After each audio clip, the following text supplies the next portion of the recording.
This is me and Tristan's board game. You can play as one of 4 characters from the Crucible. Here we have Thomas Putnam, Here we have Abigail Williams Reverend Paris. and John Proctor. So in our board game, we incorporated like a system of power, like there was in the Crucible. So the main goal is to not die or be the last one alive or make it to the end spot. And as you go around on the board, you can see that there's multiple different spaces you can land on. The first space is just a blank space. If you land on that, nothing good happens, nothing bad happens. The next space is a draw card. And if you land on a draw card, you'd draw a card from the draw card pile. And I got a good draw card. My crops are plentiful this year, so I gain +1 power. And what power does is, let's say I roll like a 5. Instead of going just 5 spaces, I would go 6 since I have 1 power. And the next space you can see is a +1 power space. That's just as simple as it is. You just gain 1 power. And as you get further into the board, we have death cards. And if you land on the death card, you have to draw from the death card pile. And let's see, I got 3 power or more. And if you don't have 3 power, then you would die, basically. Just like in the Crucible, where you need power to survive. And then our last spot you can land on is the court. And in the court, basically, if you land on a court spot, you can choose one other player that you want to go to court with, and you both roll a dice, and whoever gets the high number wins. Let's say the person you challenge to court, they win, nothing bad happens to you. But if you win, the other person can either give you 1 of their power or choose to lose their next turn. And this is basically just like a corrupt court system like there was in the Crucible.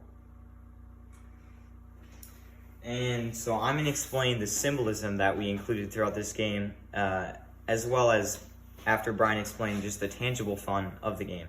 So first we start with, like Brian said, there's multiple spaces around the game, and each one is a different color. Some of them have symbolic meanings though. The start and the end are black and white, just monotone colors, because this represents, at the end it's like more of like a resolution piece, and it's just like you kind of fade in and you fade out just like they did in the Crucible.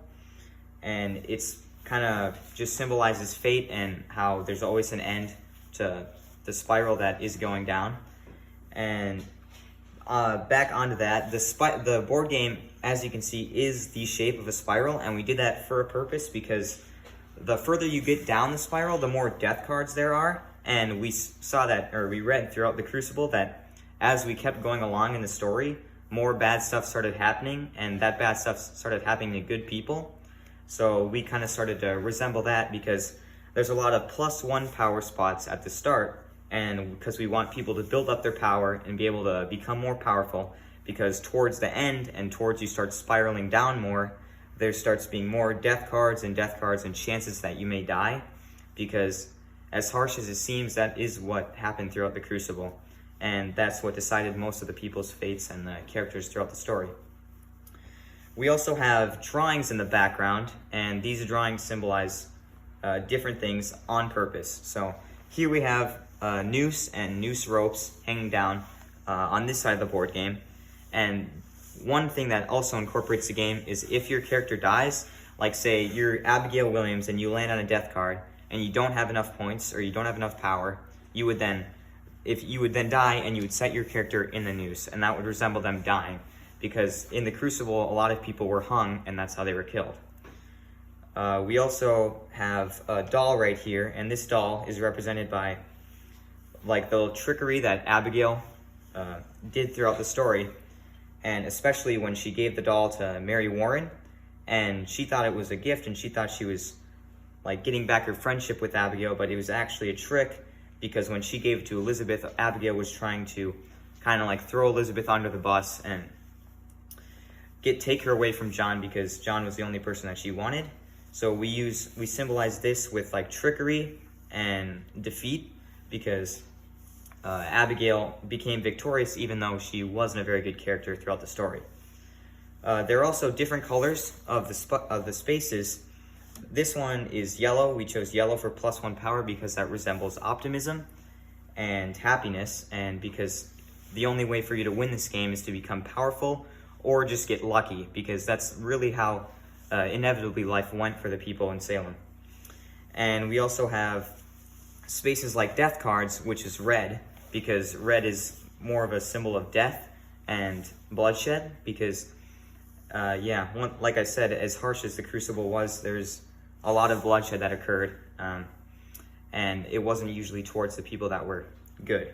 So we just tried to incorporate as much as we could, whether it was from the nooses or the doll, and incorporate the text throughout our board game to give you a simple understanding of the circulation of power throughout the Crucible in a way that is fun for a board game, you could say.